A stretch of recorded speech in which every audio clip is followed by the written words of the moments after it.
കൊയ്ത്ത് കഴിഞ്ഞ് 3 മാസം പിന്നിട്ടിട്ടും നെല്ലിന്റെ സംഭരണ വില ലഭിക്കാത്തതിനെ തുടർന്ന് ജില്ലയിലെ നെൽകർഷകർ കടുത്ത നിരാശയിലും ആശങ്കയിലുമെന്ന് പരാതി. സർക്കാർ മാറുന്നതിനനുസരിച്ച് സംഭരണ തുക നൽകുന്നതിനുള്ള ബാങ്ക് അക്കൗണ്ടുകൾ മാറ്റാൻ നിർബന്ധിക്കുന്നത് കർഷകർക്ക് കനത്ത സാമ്പത്തിക ബാധ്യതയും ബുദ്ധിമുട്ടും ഉണ്ടാക്കുന്നതായി ആക്ഷേപമുണ്ട്. കൊയ്ത്ത് കഴിഞ്ഞ 3 മാസമായിട്ടും നാളിതുവരെ അവർക്ക് കിട്ടേണ്ട നെല്ലിന്റെ സംഭരണ വില ഇതുവരെ കിട്ടാത്തതിൽ കടുത്ത നിരാശയിലാണ്.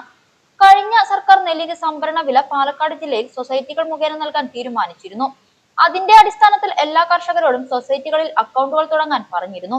500 രൂപ മുടക്കി പുതിയ അക്കൗണ്ട് മിക്ക കർഷകരും ആരംഭിച്ചിരുന്നു.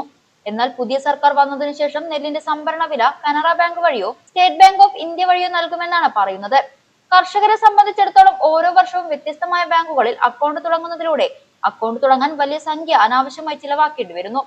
പല കർഷകർക്കും PRS സൊസൈറ്റികളിലേക്ക് അടിച്ചു വന്നിട്ടുണ്ട്. ആ കർഷകർ എന്താണ് ചെയ്യേണ്ടത് എന്നുള്ളതിനെ കുറിച്ച് കൃത്യമായ നിർദ്ദേശം ലഭിച്ചിട്ടില്ല. PRS അടിച്ചു വന്നിട്ടില്ലാത്തവർക്ക് ഏത് ബാങ്കിലേക്കാണ് എന്നും കൃത്യമായ നിർദ്ദേശം ലഭിച്ചിട്ടില്ലാത്തതിനാൽ കർഷകർ കടുത്ത ആശങ്കയിലാണ്. കർഷകർക്കുടൻ തന്നെ പണം ലഭ്യമാക്കുന്നതിന് വേണ്ടി സർക്കാർ ഇടപെടണമെന്ന് BJP ജില്ലാ വൈസ് പ്രസിഡന്റും കേരളശ്ശേരി ഗ്രാമപഞ്ചായത്ത് അംഗവും പാടശേഖര സമിതി കൺവീനറുമായ MP ശ്രീകുമാർ മാസ്റ്റർ ആവശ്യപ്പെട്ടു. ഈ പാടശേഖരത്തിലെ കർഷകരൊക്കെ ആശങ്കയിലാണ്. ഏതാണ്ട് 2 മാസത്തോളമായി ഇവിടുന്ന് നെല്ല് കൊണ്ടുപോയിട്ട്. നെല്ല് കൊണ്ടുപോയതിന് ശേഷം കഴിഞ്ഞ സർക്കാർ സൊസൈറ്റിയിൽ നിന്ന് മെമ്പർഷിപ്പ് എടുക്കണമെന്നും സൊസൈറ്റിയിലേക്കാണ് PRS നൽകുന്നതെന്നും പറഞ്ഞിരുന്നു. അതിൻ്റെ അടിസ്ഥാനത്തിൽ മില്ലുകൾ PRS അടിച്ചത് സൊസൈറ്റിയിലേക്കാണ്. കർഷകർ 500 രൂപ മുടക്കിയിട്ടാണ് മെമ്പർഷിപ്പ് ഇല്ലാത്തവർ അവിടെ അക്കൗണ്ട് ചേർന്നത്.